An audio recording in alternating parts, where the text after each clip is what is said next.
Irmãos, eu tenho meditado na palavra de Deus, eu tenho falado algumas coisas ao meu coração e eu observo que muitas vezes nós não conseguimos avançar no reino, nós não conseguimos avançar diante de Deus, diante daquilo que Ele coloca no nosso coração, porque muitas vezes nós nos comportamos como meninos, muitas vezes eu e você nos comportamos como crianças. E você, com certeza, eu creio que aqui a maioria tem filhos, né? Se não tem, convive, né, com crianças, enfim. E as crianças, elas são muito imediatistas. A criança, se você der algo para ela fazer, se ela não consegue desenvolver aquilo num curto prazo ou de forma quase que imediata, ela deixa aquilo de lado. Ela acha que não é capaz, ela acha que não pode, ela acha que aquilo não é para ela. Muitas vezes ela vai chorar, muitas vezes ela vai espernear, muitas vezes ela vai dizer que ela é incompetente, que ela é incapaz, né, para não usar aqui outros adjetivos. Mas ela acaba perdendo o foco daquilo que ela deveria estar fazendo. Em outras palavras, as crianças, elas têm dificuldade em desenvolver algo que nós adultos conhecemos como resiliência. Então, o que é resiliência, irmãos? É o resistir diante das adversidades. Então, ser resiliente é o entender que quando eu começo a fazer algo e eu não consigo desenvolver aquilo de forma imediata, ou quando aquilo demora para acontecer, ou quando aquilo não acontece no tempo que eu gostaria que acontecesse, eu preciso ter resiliência. Eu preciso aprender a esperar. Eu preciso aprender a criar maturidade. Algumas pessoas vão chamar isso de inteligência emocional. O que é inteligência emocional? É você submeter as suas emoções ao controle da sua razão. Inteligência emocional, irmãos, é a gente não explodir no primeiro confronto, na primeira dificuldade. É não chutar o pau da barraca na primeira oportunidade que a gente tem. E por que essa mensagem ela é importante? Porque nós, aqui na igreja, na Viva Reino, eu e você, que somos essa igreja, nós precisamos aprender a sermos resilientes. Porque nem sempre as coisas aqui vão acontecer no tempo que eu gostaria, ou no tempo que você gostaria. Mas as coisas, elas vão acontecer o quê? No Kairos. Kairos é o tempo de Deus, não é no Cronos. Eu e você nos movemos no Cronos. Nós marcamos a reunião 7h30, temos mais ou menos 30 minutos de louvor, 40 minutos de palavra, depois mais 30, 60 minutos de comunhão. Então, a nossa vida, ela é cronometrada pelo Cronos. Mas quando nós falamos em Deus, nas coisas de Deus, irmãos, daí nós esquecemos o Cronos e aí nós conectamos com o Kairos, o tempo de Deus. E como homens e mulheres que estão buscando a maturidade em Deus, nós precisamos entender e nos movermos no Kairos. E quem vai nos ajudar muito nisso, irmãos, é o apóstolo Paulo, lá em 2 Coríntios 4, a partir do versículo 8.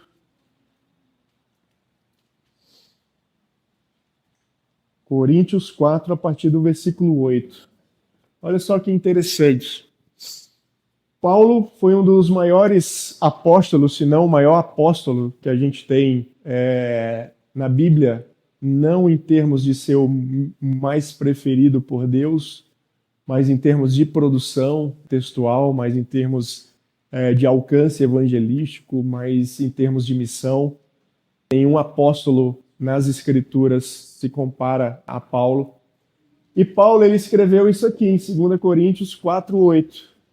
Na minha Bíblia está intitulado esse capítulo como tesouros em vasos de barro.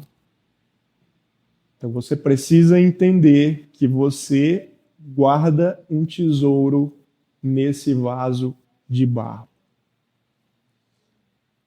E aí Paulo, quando ele está falando aqui aos irmãos de Coríntios, ele vai trazer essa mensagem que ela é muito pertinente para nós nos dias de hoje, porque ele vai dizer o quê? De todos os lados, nós somos pressionados por aflições.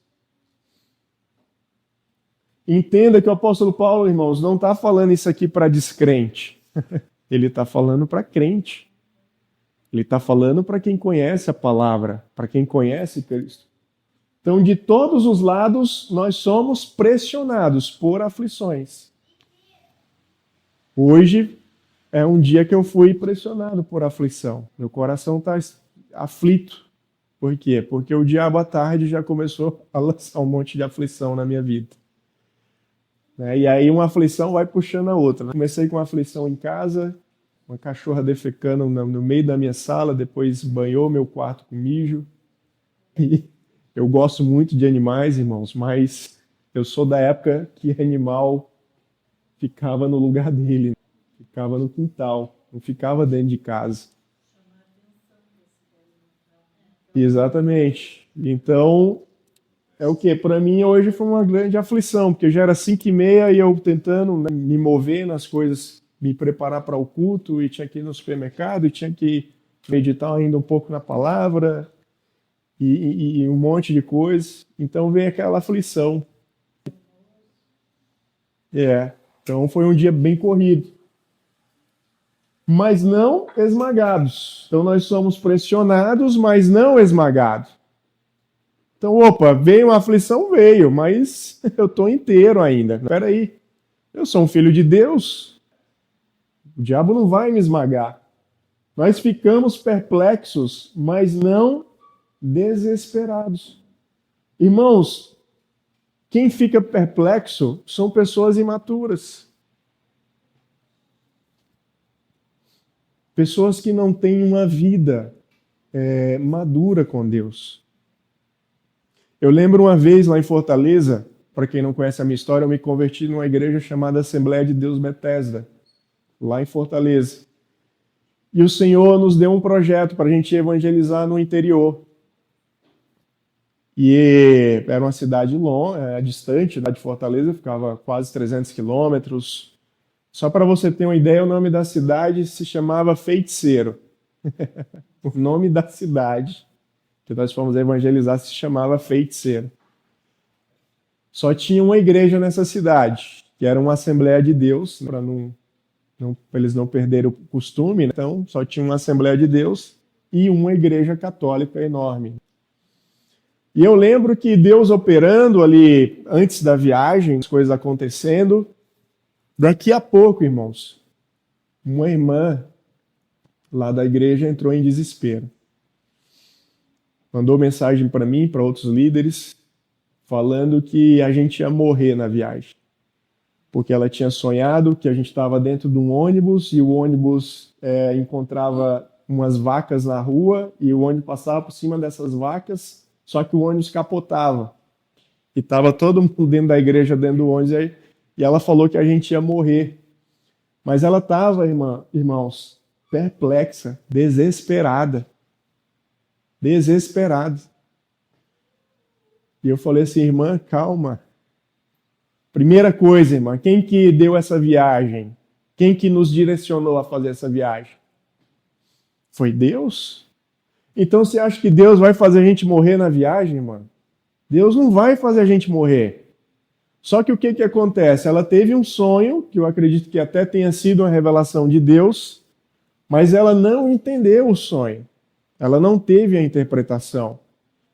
E eu falei assim, irmã, se Deus está te mostrando isso, é porque Deus quer nos livrar de algo. Então o que nós vamos fazer? Nós vamos botar o joelho no chão, vamos orar e vamos repreender. Mas nós vamos para a viagem e ninguém vai morrer.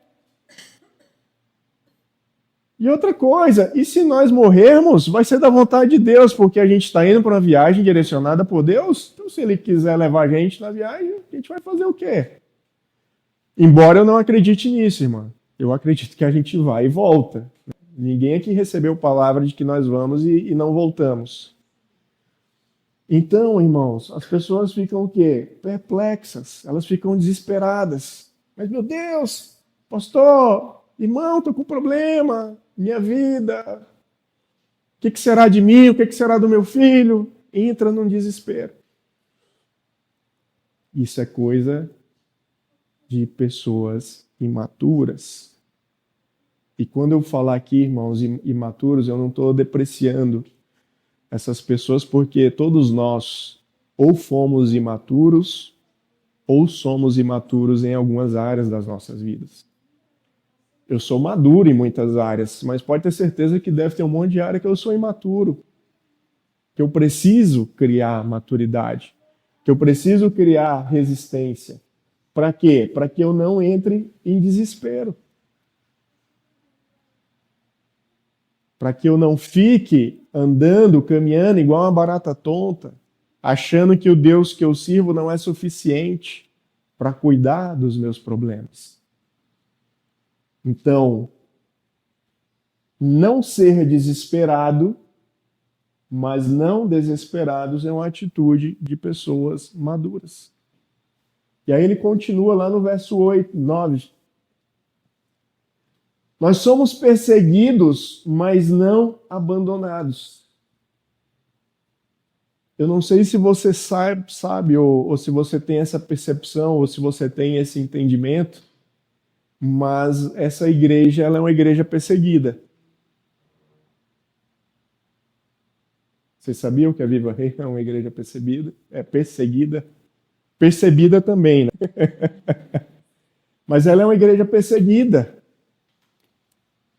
Por que, irmãos, que ela é perseguida? Porque ela é uma igreja que, mesmo pequena, ela já incomoda. Tem pessoas que estão incomodadas com o trabalho que está sendo feito. Então isso é um bom sinal. É um sinal que nós estamos caminhando para algo que Deus está nos entregando e que o diabo, obviamente, fica furioso, porque ele não quer que a nossa igreja prospere. Enquanto nós estamos aqui, irmãos, buscando a Deus, buscando a presença, clamando pelo Espírito, não se engane. O diabo está levantando os seus principados e as suas potestades para querer nos derrubar. Como que ele faz isso? Colocando esses negócios, como aconteceu hoje na minha vida. Às vezes é algo que ele coloca no seu coração, gera desânimo, gera falta de visão. Você acha, você está indo lá naquela reuniãozinha, vai para outro canto, procura outra igreja. Essa igreja não vai prosperar. Igreja pequena. Aqueles irmãos ali estão movidos pela emoção. Sai fora, vai buscar o teu lugar, vai para uma igreja, vai buscar um ministério. Você sabe o que hoje o diabo mais quer e ele mais faz? É deixarem as pessoas presas dentro de igrejas grandes, sendo só mais um. Sendo só mais alguém que está esquentando um banco. Ah, pastor, mas eu estou indo na igreja, eu vou lá, louvo. Ok, mas você está indo lá só sentar num banco, irmãos. De um modo geral, é isso que acontece. O que de fato a maioria das pessoas estão fazendo para Deus? Isso é uma reflexão que todo cristão deveria se fazer.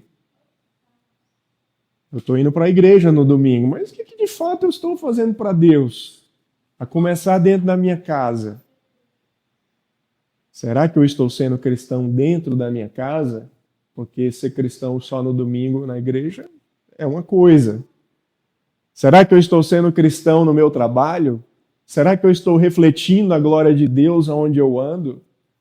Às vezes pode ser no supermercado. Fui lá no supermercado, a menina do caixa estava sentindo no meu espírito que ela estava num dia ruim. E fui lá e entreguei uma palavra para ela, de bênção, profetizei sobre a vida dela, que ela vai sair daquela situação. Que ela busque Deus, que ela procure Deus, que Deus pode salvá-la, que Deus pode dar um destino para a vida dela. Então são coisas simples, mas que no reino de Deus tem muito efeito. Lembre-se que quando Paulo começa esse capítulo, ele está intitulado o quê? Ouro em vasos de barro. Nós não precisamos ser vasos bonitos, irmãos, mas nós precisamos apenas carregar esse ouro chamado Evangelho e distribuir esse ouro com quem está precisando. Então nós somos perseguidos, mas o quê? Não abandonados. Senhor, estão perseguindo, estão falando amém, mas eu tenho certeza de que o Senhor não vai me abandonar. Eu posso vir aqui um dia sozinho, irmãos, né? Espero que isso nunca aconteça, mas eu tenho certeza de que Ele nunca vai me abandonar. O Senhor nunca vai te abandonar. Se você tem uma palavra de Deus, se você tem uma direção de Deus, se Deus te entregou algo, não importa se estão falando contra a sua vida, não importa se estão agorando, não importa se estão te desqualificando, você nunca, nunca será abandonado. Deus nunca nos abandonará.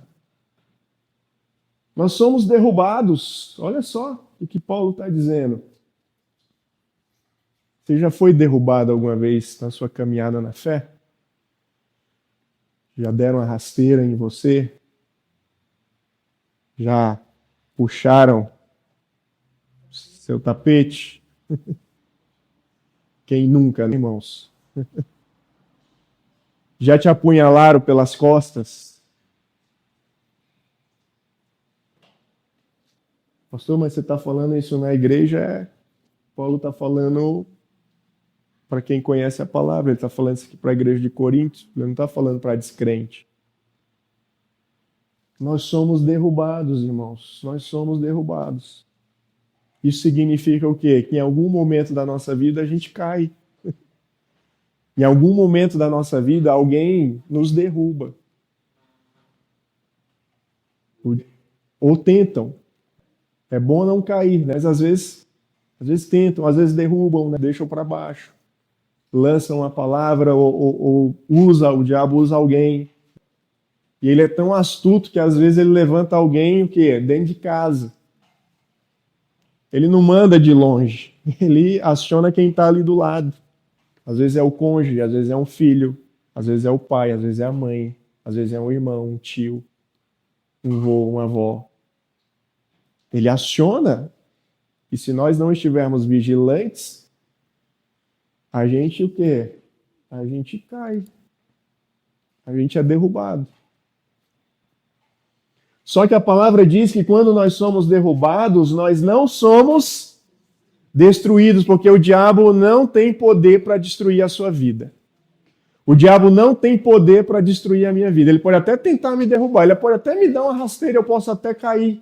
Mas ele não vai me destruir, porque Deus vai me levantar. E Deus não permitirá com que eu e você sejamos destruídos. Então essas são verdades que nós precisamos caminhar. Essas são verdades de um crente maduro, de uma pessoa que discerne aquilo que está acontecendo na sua vida. Nós, como igreja, irmãos, precisamos discernir aquilo que Deus está fazendo no nosso meio. Todos nós precisamos de discernimento. Não é só a liderança, não são só os líderes ou quem está à frente, mas todos nós precisamos discernir. Senhor, o que está acontecendo? Para onde o Senhor está nos levando? Que tipo de ataque nós estamos sofrendo? Como que nós vamos nos proteger para não sermos derrubados? Como que nós vamos, Senhor, avançar? Como que nós podemos ir mais longe? Como que nós podemos buscar mais o Senhor? Como que nós podemos estar mais protegidos pelo Senhor? Então são perguntas que eu faço toda semana. São orações que eu faço toda semana. Deus, o que o Senhor tem para essa semana? Senhor, quais são as brechas que existem para que a gente feche elas? Senhor, quais são as áreas da minha vida que eu preciso vigiar para que eu não perca a bênção do Senhor, para que eu não seja derrubado? Porque eu sei que o Senhor não vai deixar eu ser destruído. Mas o diabo ele pode derrubar alguém, irmãos, e essa pessoa pode ficar derrubada ali um longo tempo. Às vezes meses, às vezes anos. E eu falo para Deus, eu não quero ficar num estado desse, Senhor. Eu não quero ficar derrubado, eu não quero ficar no chão. Eu não quero ficar para trás. Eu quero caminhar com aqueles que estão caminhando. Eu quero ir com aqueles que estão indo. Eu quero avançar com aqueles que estão buscando o Senhor. E eu quero ir mais profundo, Deus, com aqueles que estão buscando profundidade. Mas não me deixa para trás, não me deixa ser derrubado, Pai. Vamos ver se ele continua mais aqui. Versículo 10, Bruna. Pelo sofrimento, o nosso corpo ele continua a participar da morte de Jesus, para que a vida de Jesus também se manifeste em nosso corpo. Olha só o mistério que existe aqui nessa palavra, irmãos. Pelo sofrimento, o nosso corpo continua a participar da morte de Jesus. Aquilo que nós enfrentamos, aquilo que nós sofremos, aquilo que nós padecemos, nos liga com Jesus em relação à sua morte. Porque isso é um sinal de que nós somos seres limitados. Eu e você não somos super-heróis. Então os problemas, as dores fazem o quê? Que a gente enxergue a nossa limitação, a nossa pequenez, e nós entendamos que dentro da nossa fragilidade e das nossas limitações, nós precisamos de quem? De Deus. Sabe qual é o maior erro que crianças e pessoas imaturas cometem? É achar que já sabem de tudo. É achar que já pode tudo. Você pega uma pessoa imatura, explica para ela uma coisa, ela, não, já sei, deixa que eu me viro sozinha, deixa que eu faço sozinha. E aí o que vai acontecer? Algum problema ela vai ter. Porque ela acha que teve uma instrução ali de 10 minutos, ela aprendeu há 10 minutos ali na cozinha, ela acha que vai virar um Masterchef. Não, deixa que eu me viro, deixa que eu faço.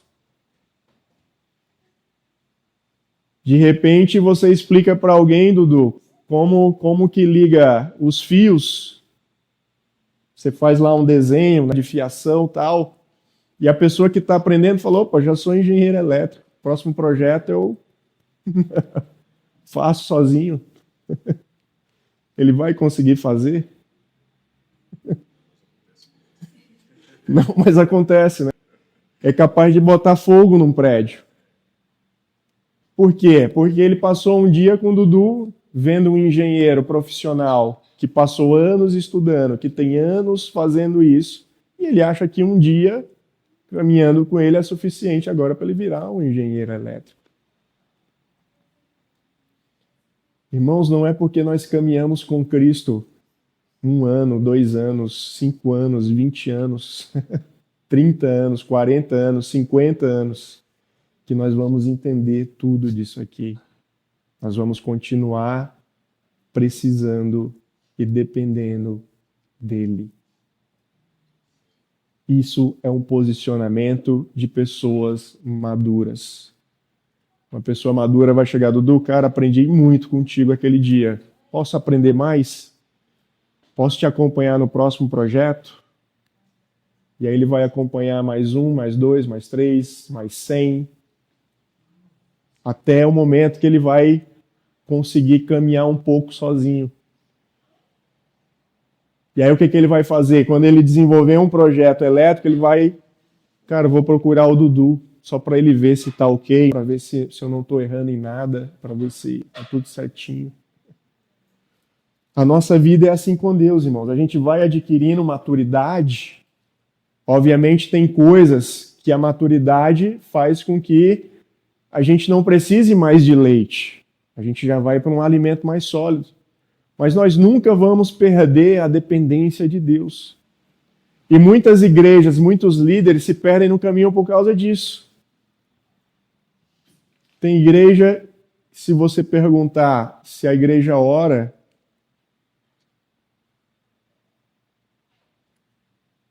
pastor, vocês oram aqui na igreja? A gente ora, irmão. A palavra diz que a gente ora todo o tempo, no Espírito. Tá, pastor, mas botar o joelho no chão, buscar Deus, clamar ao Senhor, orar pelas pessoas, vocês oram? Vocês fazem isso aqui na igreja? A gente ora, né, irmão? Ali antes do culto, antes da palavra, a gente faz aquela oração. E quando eu olho para Jesus, irmãos, que era o próprio Filho de Deus, quando os discípulos acordavam à noite que Jesus não estava, o que Jesus estava fazendo? Isso é uma atitude de um filho maduro. Um filho que foi comissionado pelo pai, mas mesmo assim ele não perde a dependência do pai, ele não perde a ligação com o pai. Ele não perde de buscar do pai aquilo que ele precisa acessar do pai. Nós precisamos ter esse entendimento, irmãos, de acessarmos coisas que nós não possuímos. E muitas vezes eu vou acessar coisas em vocês que eu não tenho. E vocês podem acessar coisas em mim que vocês não têm. E vocês podem acessar um com os outros coisas que vocês precisam uns dos outros que vocês não carregam. Não é demérito nenhum. Isso não se trata de idade, isso não se trata de posição. Isso se trata de você entender de como uma pessoa madura se comporta. Posso chegar para qualquer um de vocês aqui e pedir ajuda. Irmão, estou com um problema nessa área, você pode me dar um conselho? Pode me ajudar? Vejo que você tem mais experiência do que eu. Não queria errar. Isso é a atitude de gente madura. O imaturo, ele vai tentar sozinho. E aí ele vai quebrar a cara uma vez, ele quebra duas vezes, e ele faz tudo errado, mas ele não dá o braço a torcer. Por quê? Porque ele é imaturo. Simplesmente por isso. Por imaturidade. Então a palavra vai dizer o quê? Para que a vida de Jesus também ela se manifeste no nosso corpo. Então, quando o sofrimento se manifesta, a virtude também se manifesta. A vida de Jesus também se manifesta. Então, essa igreja está sendo perseguida, tá?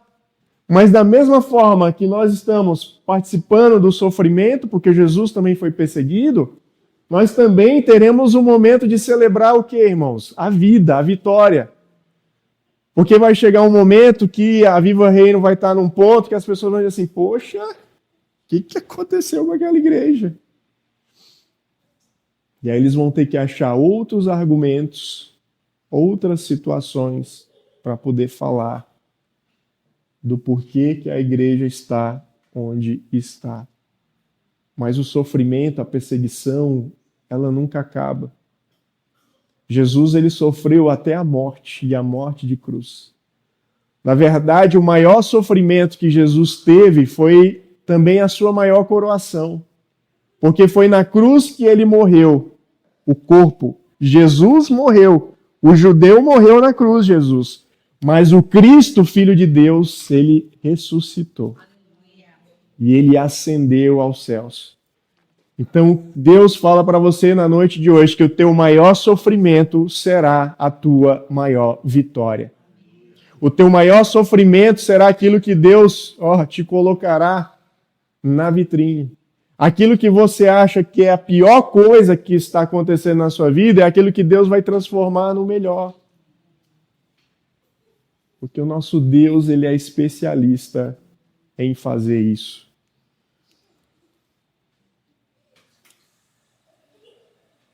Versículo 11. Sim, nós vivemos sobre constante perigo de morte, porque servimos a Jesus, para que a vida de Jesus se manifeste em nosso corpo mortal. Então, quando aquela irmã lá teve a visão que nós iríamos morrer, de certa forma ela tinha razão, porque nós vivemos sobre constante perigo de morte. É claro, irmãos, que ele não está falando aqui só de morte física, tá? Ele está falando da pior morte que existe, que é a morte espiritual. É o cidadão, a cidadã chegar ao ponto de se separar de Deus, irmãos, porque daí essa morte espiritual é cruel, porque ela é uma morte para a eternidade, é uma morte para condenação, é uma morte para viver no Hades.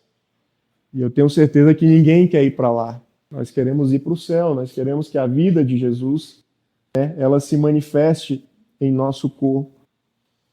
E para nós concluirmos, assim enfrentamos a morte, mas isso resulta em vida para vocês. Diante dessa mensagem, irmãos, dessa palavra, eu já quero me encaminhar aqui para o final, para que a gente ore. E o que nós devemos fazer, então? De forma bem prática. Você já entendeu que Deus está falando a respeito de maturidade. A gente precisa deixar de ser criança na fé e buscarmos ser maduros. E a maturidade, irmãos, envolve eu e você confrontarmos o nosso ego, confrontarmos o nosso eu. Porque às vezes eu vou ter que me dirigir para alguém e pedir perdão. Às vezes eu vou ter que me dirigir para alguém e falar, olha, cara, eu errei com você, você me perdoa, eu fui imaturo. Eu deveria ter resolvido com você, mas resolvi falar da sua vida pelas suas costas. Isso não foi bom, não foi saudável. Então a maturidade é um grande confronto, irmãos. Ser maduro dói. Eu vou dizer para vocês, ser maduro dói. É muito mais fácil ser criança birrenta. É muito mais fácil ser imaturo. Porque o imaturo, ele vive fugindo dos problemas. O dia que eu não for mais com a cara desses irmãos, eu vou embora, mudo de igreja e que se dane. Vou seguir minha vida. O imaturo, ele não resolve os problemas. O imaturo, ele deixa um monte de arestas para trás. O imaturo é aquele filho que bota a poeira, sujeira debaixo do tapete, achando que ninguém vai ver. E aí ele bota a sujeira um dia, ele bota outro dia, e ele vai botando, ele vai acumulando aquilo. Quando a sujeira aparece, aí já virou um grande problema. E aí para dar conta é muito pior.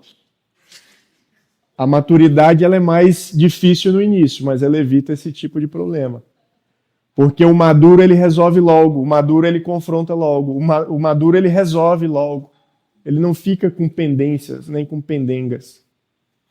Então o que nós precisamos fazer? Lá no versículo 16, Bruna, vamos pular para o 16. E aí a gente vai caminhando até o final. Por isso, irmãos, nós nunca desistimos. Ainda que o nosso exterior esteja morrendo, o nosso interior está sendo renovado a cada dia. Então, está sendo perseguido, caluniado, está sendo pressionado, está sendo comprimido. O que a gente vai fazer? Nós nunca iremos desistir. Eu e você não podemos desistir. Eu, pelo menos, eu falei já para Deus, eu já fiz essa oração. Eu falei assim, Deus, eu me nego a desistir. Eu vou até o final, porque eu não sei quanto tempo eu tenho aqui na Terra, eu não sei qual que é o propósito que o Senhor tem para mim. Mas enquanto eu estiver aqui e o Senhor me entregar uma missão, eu nunca vou desistir, Deus. Eu vou seguir em frente, eu vou caminhar, eu vou avançar, eu vou prosseguir. Porque eu quero experimentar tudo aquilo que o Senhor falou para a minha vida. Nós carregamos muitas promessas, irmãos. Eu sei que você carrega muitas palavras, muitas promessas, mas se você desistir, eu sinto lhe informar. Essas promessas, elas não vão acontecer. Porque Deus, ele revela. Deus revelou ao homem, olha, a terra prometida é lá. Mas se o homem não tivesse saído do lugar dele e ido até a terra prometida, irmãos, Deus não... Em alguns casos, na maioria dos casos, não faz delivery. Eu vou trazer a terra prometida aqui, porque o meu filho não pode caminhar, porque ele está fazendo birrinha, meu filhinho imaturo, mimado. Deus não tem filhos imaturos. Deus quer filhos que tenham maturidade, que ouvem a instrução do Pai e seguem essa instrução. Então a terra prometida foi dada por Deus, mas coube ao homem alcançar essa terra prometida. Ainda que o nosso exterior esteja morrendo, ainda que por fora eu esteja abatido, desfalecendo, embora eu esteja fraco, embora eu esteja aflito, embora eu esteja ansioso, ainda assim o quê? O meu interior, ele está sendo renovado. Então, o crente maduro, ele olha para o seu interior. Peraí, cara, eu estou apanhando pra caramba, minha vida está ruim pra caramba, mas o que Deus está transformando em mim? O que Deus está trabalhando? Qual é a resiliência que Deus está me dando? Existe um livro chamado Couro de Rinoceronte. Você não precisa nem ler o livro, irmãos. Só pela capa a gente já sabe do que se trata. Você já viu um couro de rinoceronte ser ultrapassado fácil? Ser rasgado fácil? Ser destruído fácil? Então eu e você precisamos o quê? A criar couro de rinoceronte, a termos a nossa estrutura protegida, por quê? Porque nós estamos sendo trabalhados no interior, não no exterior. É o nosso interior que importa. O que eu estou aprendendo com isso? O que eu estou sendo edificado? E aí ele vai continuar no versículo 17. Pois estas aflições pequenas e momentâneas que agora enfrentamos, elas produzem para nós uma glória que pesa mais do que todas as angústias e durará para sempre. Paulo está dizendo que o seu sofrimento, a sua luta, a sua dor, ela é o quê? Pequena. E ele complementa dizendo o quê? Ela é momentânea, irmãos. Qualquer luta, qualquer sofrimento que você esteja enfrentando não é para a eternidade. É momentâneo. O homem maduro, ele olha para o kairós de Deus. Ele está olhando o quê? Para o tempo de Deus. E o tempo de Deus, não importa se vocês ficaram 40 anos vagueando no deserto. A dor de vocês, a crise de vocês foi pequena, ela foi momentânea. Diante do quê? Diante da glória daquilo que Deus entregou para esse povo. Todo o seu sofrimento ele é momentâneo. Diante do quê? Da glória que pesa mais do que todas as angústias, e ela durará quanto tempo, irmãos? Para sempre. E quando ele fala para sempre, é para sempre. É nessa terra e depois na eternidade. O sempre não tem fim. O sempre de Deus, ele é infinito. Então a glória que está sendo produzida aqui, ela é eterna. Um dia os nossos irmãos vão olhar no céu e vão dizer, olha, aquele grupo lá perseverou. Aquele grupo lá manteve-se firme diante das suas lutas, das adversidades. E eu não estou falando só da igreja, eu estou falando das lutas que você enfrenta na sua vida. Com o marido, com o filho, com o trabalho, com o cachorro, com o gato, com o papagaio, com o vizinho. Com tudo, irmãos. A glória que nós havemos de receber, ela tem muito mais peso. Esse peso aqui, ele representa o quê? Ele tem muito mais significado. O que Deus tem para fazer nas nossas vidas tem muito mais significado do que essas pequenas perseguições, pequenas e momentâneas perseguições que você tem sofrido, que nós temos sofrido. Tudo isso vai passar. Tem mais ainda? 18. Portanto, não olhamos para aquilo que agora podemos ver. Em vez disso, fixamos o olhar naquilo que não se pode ver. Pois as coisas que agora vemos, elas logo passarão, mas as que não podemos ver, elas durarão para sempre. O crente maduro, o homem, a mulher madura, olham para onde, irmãos? Para aquilo que nós não podemos ver. Eu não sou ainda um engenheiro elétrico. Tive um dia de aula com o Dudu, mas eu tô vislumbrando, cara. Eu, engenheiro aí da Embraed, da FG. Um dia eu vou ser um engenheiro da Embraed. E aí as pessoas falam, mas tu é um coitado, tu é um ninguém, tu é um eletricista. Mas nós o que olhamos para onde? Para aquilo que nós não podemos ver. Aquilo que não se pode ver. O homem maduro, o homem de fé, a mulher de fé olha para aquilo que não se pode ver. Eu não estou olhando para a Viva Reino de hoje, eu estou olhando para a Viva Reino do futuro.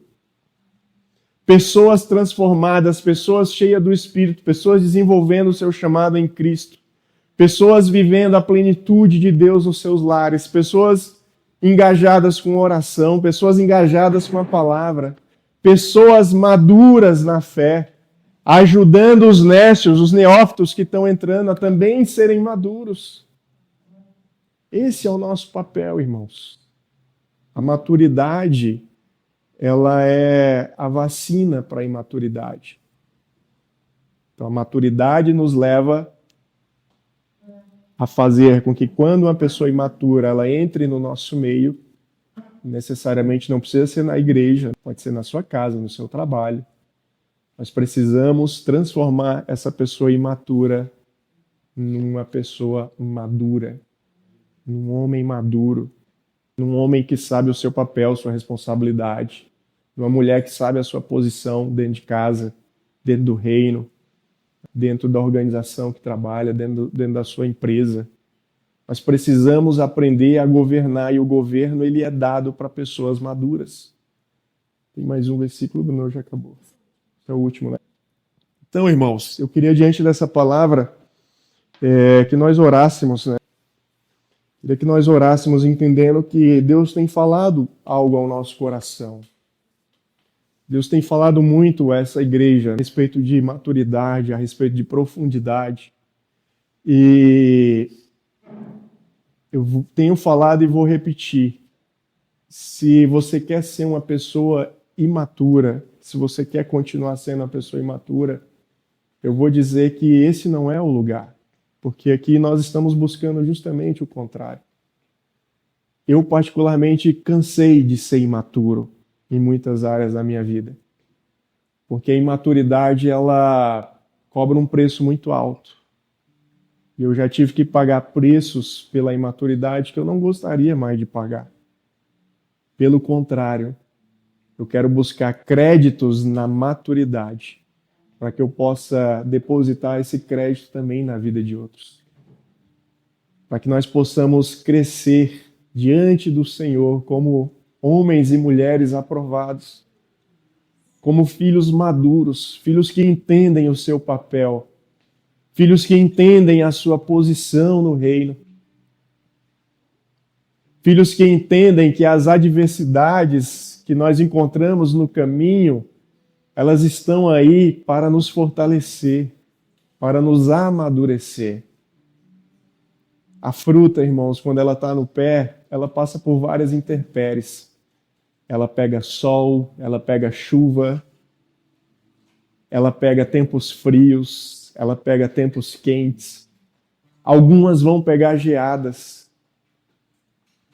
Mas todo fruto que permanece firme no seu lugar são aqueles frutos que amadurecem. Então, se você está aqui nessa noite, eu quero te dizer, profetizar sobre a sua vida, que você é um fruto que Deus quer maduro. Que você é um fruto que Deus quer fortalecido no seu pomar. Porque frutos maduros, irmãos, são aqueles que produzem as melhores sementes. As melhores sementes vêm daqueles frutos mais maduros, daqueles frutos que têm mais fibras, que têm mais doce, que têm mais resiliência. São esses frutos que os agricultores retiram as sementes para replantar. Então, se você quer ser esse fruto maduro, abra o seu coração agora diante de Deus. Se você quer ser esse fruto que produz sementes fortes, sementes saudáveis para o reino, se você quer ser esse fruto, assim como Paulo nos ensina, irmãos, o fruto que é resiliente, o fruto que tudo suporta, entendendo que as intempéries, elas além de serem pequenas, elas são momentâneas. Porque nada disso se compara ao peso da glória que Deus tem para derramar sobre a sua vida. Senhor, meu Deus, nós queremos te agradecer pela tua palavra, queremos te agradecer por essa mensagem do céu, Pai. Te agradecemos porque entendemos que a maturidade é o nosso alvo a ser perseguido. E se existem áreas nas nossas vidas, Deus, que nós temos sido imaturos, que o Senhor nos ajude, Pai, a buscar e a desenvolver a maturidade. Senhor, se estamos sendo perseguidos, se estamos sendo pressionados, se estão tentando nos derrubar, nós te damos graças a Deus e nós glorificamos ao teu nome, Pai. Porque um bom marinheiro não se faz em águas calmas. O bom marinheiro, Pai, ele é feito na água turbulenta. Ele é feito nas tempestades, nos maremotos. Ele é feito nas situações mais adversas possíveis. São nesses momentos que os marinheiros bons, firmes, maduros são feitos. Então nós te agradecemos por o Senhor balançar o nosso barco. Te agradecemos por o Senhor permitir, Deus, os ataques, as frustrações, porque são elas que nos tornam parecido com Cristo Jesus. A Bíblia diz que o nosso sofrimento é equiparado ao teu sofrimento, mas que a tua glória será equiparada também à glória que alcançaremos, Deus. Então é isso que nós estamos perseguindo, Pai. Estamos nos movendo não por aquilo que nós vemos, mas por aquilo que ainda não enxergamos, mas que pelos olhos espirituais, pela fé, Pai, nós enxergamos em Cristo Jesus.